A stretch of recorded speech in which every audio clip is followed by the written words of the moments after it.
త్యాగరాజు భక్తి శ్రద్ధలతో సొంటి వెంకటరమణయ్య గారి దగ్గర సంగీత విద్యని నేర్చుకోవడానికి చేరాడు.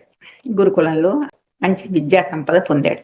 ఆ రోజు జీవితం ఎలా ఉండేది అంటే ప్రతిదీ కూడా సమయానుకూలంగా.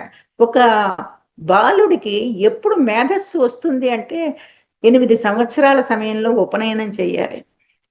బ్రహ్మోపదేశం అంటారు దీన్ని. అప్పటి వరకు బాలగా ఉన్నవాడు సడన్ గా బ్రహ్మోపదేశం జరిగినప్పుడు అతని మానసికంగా చాలా ఎదుగుతాడు. ఆలోచనలు విస్తరిస్తాయి. నేర్చుకునే విధానం మారుతుంది. నేర్చుకోవాలన్న పట్టుదల పెరుగుతుంది. ఇన్ని విద్యలు కూడా సమయానుకూలంగా రావాలంటే తల్లిదండ్రులు కూడా వాళ్ళ పిల్లలకి సమయానుకూలంగా చెయ్యాలి. ఈ రకంగా మహాపండితులు, మంచి మేధావులు, మంచి కుటుంబాలు, సాంప్రదాయమైన కుటుంబాలలో మామూలుగా ఉన్నట్టుగానే 8 సంవత్సరాల కల్లా ఇతనికి ఉపనయనం కావించి బ్రహ్మోపదేశం కాకుండా ఏ రకమైన మంత్రం అనుష్ఠించడానికి అర్హత లేదనమాట. అందుకే బ్రాహ్మణుని ద్విజుడు అంటారు. అంటే ఉపనయనం అయ్యేదాకా ఒకటి జీవనం, ఉపనయనం అయిన తర్వాత ఇంకొక జీవితం. అందుకని ద్విజుడు, 2 జన్మలు ఉన్నవారు. అప్పుడు ఉపనయనం కావించి తారక మంత్రోపదేశం, శ్రీరామచంద్రుడిది తారక మంత్రోపదేశం చేశారు. మరుదానల్లూరు మఠ సన్యాసి రామకృష్ణానంద స్వామి త్యాగరాజుకు శ్రీరామ షడాక్షర మంత్రోపదేశం చేశారు. శ్రీరామ షడాక్షరి అని మంత్రోపదేశం.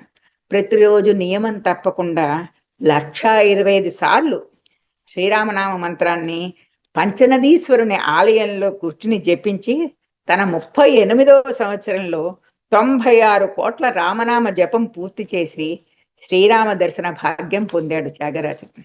ఇప్పటికే అవన్నీ ఉన్నాయి.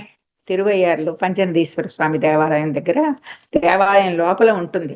ఎక్కడైతే త్యాగరాజ స్వామి కూర్చుని నిత్యం అనుష్ఠానం చేశారో రామ షడాక్షరి మంత్రం, అక్కడ ఆయనకి విశ్వామిత్రుడి వెంట పెడుతున్న రామలక్ష్మణులు కనిపించి, అంటే మంత్రం ఉపదేశం చేశాక అనుష్ఠానం చేస్తే బాగా అప్పుడు దానికి తగ్గ ఒక దర్శన భాగ్యం కలుగుతుంది. ఈయనకి ఏ రకమైన దర్శన భాగ్యం కలిగిందంటే రామలక్ష్మణులు విశ్వామిత్రుడు వెంట బాలకనకమయ చేల సుజన పరిబాల, ఈ కీర్తన ఆయన్ని చూడంగానే, ఆ విశ్వామిత్రుణ్ణి రామలక్ష్మణుల్ని చూడంగానే మది పులకించిపోయిన త్యాగరాజు ఈ కీర్తన అప్పటికప్పుడు ఆ దృశ్యాన్ని చూసి దాన్ని వర్ణించి చెప్తాడు.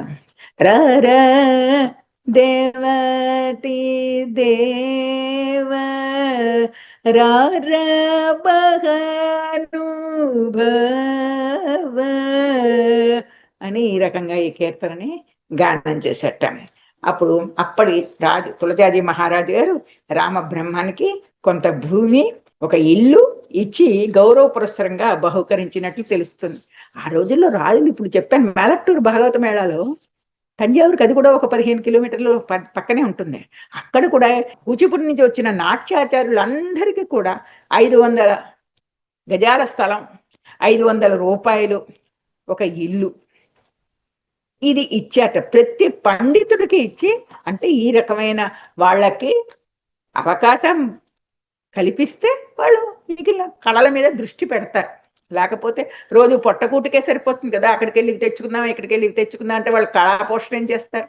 అందుకని ముందర రాజులు వీటన్నింటికి కూడా సరైన ఆదరంతో వాళ్ళని మేము ఇస్తున్నాం మీరు పుచ్చుకుంటున్నారని కాకుండా అది వాళ్ళ ధర్మం కింద భావించేవారు రాజులు. అందుకని ఆ రోజుల్లో ఈ మన రామబ్రహ్మం గారికి కూడా సరైన గౌరవం దొరికింది. త్యాగరాజు ఇంకా సుగుణ సంపన్నుడే, ఎక్కడికి వెళ్ళినా కూడా తల్లిదండ్రులకు మంచి పేరు తీసుకొస్తూ ఉండేవాడు. సుప్రసిద్ధ సంగీత విద్వాంసుల వంశానికి చెందిన త్యాగయ్య తల్లి అతనికి సంగీతంలో ప్రథమ గురువైంది. వీణ కాళహస్తయ్య కూతురని చెప్పుకున్నాం కదా, మరి ఆవిడ చెప్పుకున్నవాడు సంగీతం మరి ఏమవుతుంది, కొడుక్కి చెప్పుకుంటుంది కదా. ఆవిడ కొడుకు దగ్గరికి రామదాస్ కీర్తనలు, పురంధరదాస్ కీర్తనలు, జయదేవుని అష్టపదులు ఇవన్నీ మెల్లిగా వాడి చేత అనిపిస్తూ తను ఆనందిస్తూ, వాడు కూడా కొంచెం ఈ సంగీత దాంట్లో ముందుకు వెళ్ళేటట్టుగా ఆవిడ కూడా తన సహకారాన్ని అందించింది అనమాట. తిరువయ్యారు మహారాజు సంస్కృత కళాశాలలో సంస్కృతం కూడా ఈయన నేర్చుకున్నాడు. కేవలం ఒకటి వస్తే సరిపోదు కదా, అవన్నీ అర్థం అవ్వాలంటే దానికి భాష కావాలి. ఆ భాష కూడా ఎవరి దగ్గర, గురువుల దగ్గర నేర్చుకోవాలి. అవి గురువుల దగ్గర. సంస్కృతం కూడా నేర్చుకున్నాడు. ఆయన ఇంట్లో ఉన్న పెక్కు సంగీత గ్రంథాలన్నీ కూడా, మరి తల్లి మహాపండితురాలు అయినప్పుడు మరి ఆ గ్రంథాలన్నీ ఉంటాయి కదా. ఆ అలాగే తరతరాలుగా వచ్చిన ఇళ్లలోనే వీళ్ళు ఉండడం వల్ల తరతరాలుగా వచ్చిన సంపద అంతా కూడా వీళ్ళ దగ్గర ఉంటుంది. పుస్తక సంపద అయితేనేమి, మిగిలిన ఏదైనా మన వస్తు సంపద అయితేనేమి, గుండిగలు, మంచాలు, పెద్ద పెద్ద సోఫాలు, ఇవన్నీ కూడా ఆ రకంగా వాళ్ళ తల్లిదండ్రుల దగ్గర నుంచి పొందినట్టుగానే ఈ గ్రంథాలు కూడా పొందడం. తర్వాత ఇంట్లో గ్రంథాలు పెట్టుకుంటే ఏమిటి, ఆ పిల్లల దృష్టి అటువైపు వెళ్తుంది.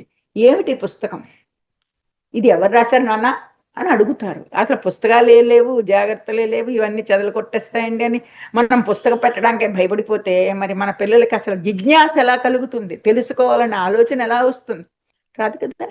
మరి అలాంటి గ్రంథాలన్నింటినీ కూడా ఎదుర్కొండగా పెట్టినప్పుడు సంస్కృతం చదువుతున్న త్యాగరాజు మెల్లిమెల్లిగా పెద్దవాడైన కొద్దీ కూడా ఆ గ్రంథాలన్నింటినీ కూడా మెల్లిగా పఠించే ఉంటాడు అని అనుకుంటున్నాం. తండ్రి రోజు పూజ చేస్తూ ఉంటే తండ్రి వెనకాల ఆయన పాడుతున్న రామదాస్ కీర్తనలు, పురంధరదాస్ కీర్తనలు పాడుతూ ఆయన వెనకాల, తండ్రి వెనకాల కూడా ఈ త్యాగరాజు పాడుతూ ఉండేవాడు. దివ్యనామ సంకీర్తనలు కూడా మరి తండ్రి పాడతాడు కదా, వచ్చాక అన్ని పాటలు అప్పటికి రామదాస్ కీర్తనలే గొప్ప వాళ్ళకి. తంజావూరు చుట్టుపక్కలంతా రామదాస్ కీర్తనలు అప్పుడు చాలా వ్యాప్తిలో ఉండేవి. అష్టపదులు ఉన్నాయి కాదనన్ను, కానీ అష్టపదులు సంస్కృతం కదా మరి. అందుకని చెప్పేసేసి ఈ రామదాస్ కీర్తనలు ఎక్కువ ప్రాచుర్యంలో ఉండేవి అప్పట్లో. రామచిలుకను ఒకటి పెంచి అని చెప్పేసేసి వీళ్ళందరూ కూడా అన్నగాను రామ భజన కన్న మిక్కిలున్నదా, ఇది దానికి అక్కడ తంజావూరు గాయకులందరూ కూడా కొంత దీనికి స్వరప్రస్థానం చేసిన కీర్తనలు అన్నమాట ఇవన్నీ కూడా. అందుకని రామదాస్ కీర్తనలు చాలా బాగా వ్యాప్తి చెందాయి. ఎందుకు అంటే ఆయన కథ కూడా చాలా విచిత్రంగా ఉంది కాబట్టి. మనం చెప్పుకున్నాం గతంలో రామదాసు జీవిత కథ ఎంత విచిత్రంగా ఉందో ఆయన కీర్తనలు కూడా అంత అందంగానే ఉంటాయి కాబట్టి ఇవన్నీ కూడా వెంటనే వీళ్ళందరూ బాగా వ్యాప్తి చెందాయి. అందుకని తంజావూరు తిరువయ్యారులో ఉన్న మన రామదాస్ త్యాగరాజు కూడా తండ్రి దగ్గర వెనకాల పాడుతూ రోజు పూజ చేస్తున్నప్పుడు ఆ వెనకాల గానం చేస్తూ తండ్రికి సహకరిస్తూ ఉండేవాడు. తల్లిదండ్రులు ఇద్దరికి అపరిమితమైన ఆనందాన్ని కూడా ఇస్తూ ఉండేవాడు. ఒక్కొక్కసారి ఇన్ని పాడుతూ ఉంటే అతనికి కూడా చిన్నవాడు కదా, నేను కూడా రాస్తాను అని చెప్పేసి చెప్పకుండానే ఒక 2-3 కీర్తనలు రాసినప్పుడు ఏమిటండి కీర్తనలు ఇలా రాస్తున్నాడు మావాడు అని చెప్పేసి తండ్రికి ఆనందంగానే ఉంటుంది కదా. పెద్ద పెద్ద పండితులకు చూపిస్తే వాళ్ళన్నట్ట ఇదేది ఈ వయసుకి ఇది రావాల్సిన విద్య కాదు, మహత్తరమైన సంగీత విద్వాంసుడు అవుతాడు నీ కుమారుడు, కానీ జాగ్రత్తగా అతన్ని గమనిస్తూ ఉండండి, వదిలిపెట్టేయకండి అని చెప్పేసేసి మహాపండితులందరూ కూడా ఇతనికి రామబ్రహ్మానికి సలహా ఇస్తుంటే అవును కదా జాతక చక్రంలో చెప్పిందే జరుగుతోందని చెప్పేసి ఆయన కూడా చాలా సంతోషపడేవాడు. కృష్ణ యజుర్వేదం కూడా నేర్పించాడు. సంస్కృత గ్రంథాల లోతులని కూడా నేర్చుకునేటట్టుగా చేశారు తల్లిదండ్రులు ఇద్దరు కూడా. అన్నిటికీ మించి జ్యోతిష్య శాస్త్రం, గ్రహబలమేమి రామానుగ్రహం ఉండగా అంటాడు ఒక కీర్తనలో త్యాగరాజు. అంటే ఏంటంటే దానికి కావలసిన జ్యోతిష్య విద్య కూడా ఆయనకి ఉంది. గ్రహబలమేమి అంటాడు, ఎందుకు అవన్నీ, ఎందుకు గ్రహాలు ఎందుకు, రామానుగ్రహం ఉంది కదా నీకు అని చెప్పేసి అనమాట. ఇవన్నీ కూడా సహకరిస్తాయి. ఇన్ని విద్యలు వస్తే ఏమవుతుంది, తనకు కావాలనుకున్న విద్యకి ఇవన్నీ సహకరిస్తాయి. శ్రీ కృష్ణానందుల వారు త్యాగరాజుకు నారద మంత్రం ఉపదేశించగా దానిని ఉపాసనగా స్వీకరించాట. నారదుడి మంత్రం. నారద మహర్షి సన్యాసి రూపంలో వచ్చి స్వరాన్నవం అనే గ్రంథాన్ని ఒసిగి అంతర్ధానం అయ్యాడని ప్రతీతి. స్వరాన్నవం అంటే అది సంగీత శాస్త్ర గ్రంథం. ఆ సంగీత శాస్త్ర గ్రంథాన్ని నేను చేతిలో పెట్టి అంతర్ధానం అయిపోయి ఉంటాడు అని చెప్పేసి వీళ్ళందరూ అనుకునేవారు. జరిగింది కూడా అదే. స్వరాన్నవంతో పాటు నారదీయం అనే గ్రంథం కూడా ఆ తాళపత్రాలలో ఉందిట. అంటే పుస్తకాలు కాకుండా అప్పుడు ఉండేవి తాళపత్ర గ్రంథాలు కదా, అందులో నారదీయం అనే ఉంది. త్యాగరాజు ఆ గ్రంథాలను ఆశాంతం చదివి సందేహ నివృత్తి చేసుకున్నాడు.